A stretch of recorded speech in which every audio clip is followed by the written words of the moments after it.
Today, I'll be discussing 3 types of fandoms and their relation to mental health. But before I get into that, I'd like to talk about what fandom is. According to book author John Fisk, fandom is a popular culture in the midst of industrial societies. Our society selects from the many mass-produced and mass-distributed entertainment performers and takes them into the mainstream. I believe that fandom represents those who wish to achieve much more in their lives, however wish to do so through others as a way of visually experiencing the high life through the media. Fans create a fan culture within their groups, which forms into a cultural economy. One man that has been studying fandom for decades is Henry Jenkins, who says that fandom constitutes as an alternative social community for some people. He also mentions that fans have a very distinct way of receiving the content that they adore, usually through undivided attention. Ivy, say I love you, Dada. Ivy.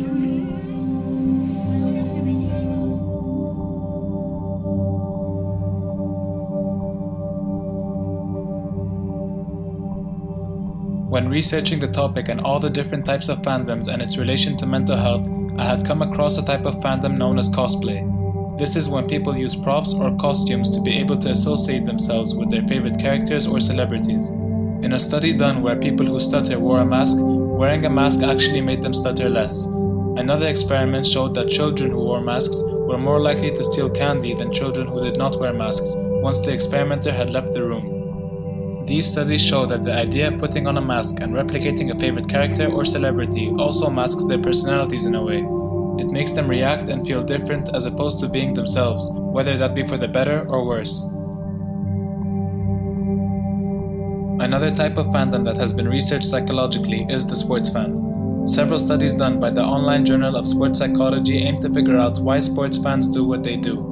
For example, the violence and aggression that can come with being a sports fan. Fights broke out, cabs and other cars trying to leave were blocked and rocked, and riot police took on rowdy fans throwing rocks and bottles.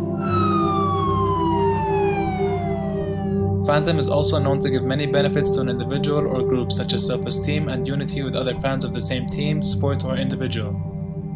It also helps people learn how to cope with disappointment in our everyday lives.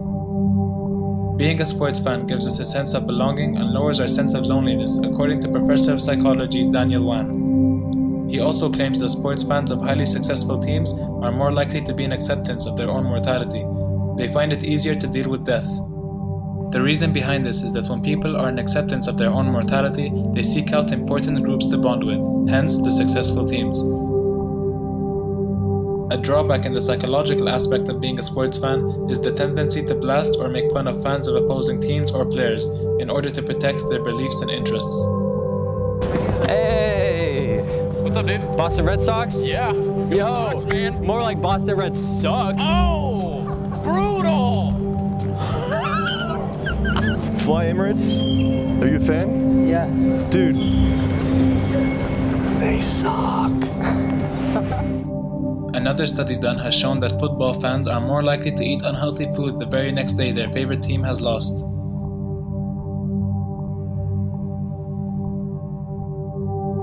And lastly, the crazed fan. This is the type of fan that enters an intense relationship between the celebrity and themselves, with the celebrity not even knowing who they are.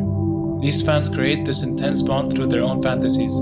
They even go through the lengths of threatening, stalking, and even killing celebrities. An example of this is when a man by the name of Mark David Chapman shot and killed pop music icon John Lennon, due to what he claims was an easy way for him to get the fame that he desired. But then he saw a picture of Lennon and says he thought to himself, what would happen if I killed him? The day he pulled the trigger, Chapman mentioned that John Lennon signed an album for him earlier in the day and was very kind to him. He says he regrets causing so many people so much pain and has since found Jesus. Another characterization of this crazed fan is the one who faints, screams, or cries at the sight of their favorite celebrity whom they idolize. The environment that is normally characterized with crazed fans are rock concerts. The obsession with these rock stars cause tramplings in the crowd that may lead to the death of the people being trampled. These obsessions are often influenced by the media, and that's where the relationship between the fan and celebrity begins. In conclusion, there are many types of fandoms that exist in our culture. However, it's always important to realize that they should not consume our lives and blind us from what is logical and safe, for our own well-being and not to affect those around us. Thank you for listening to my presentation.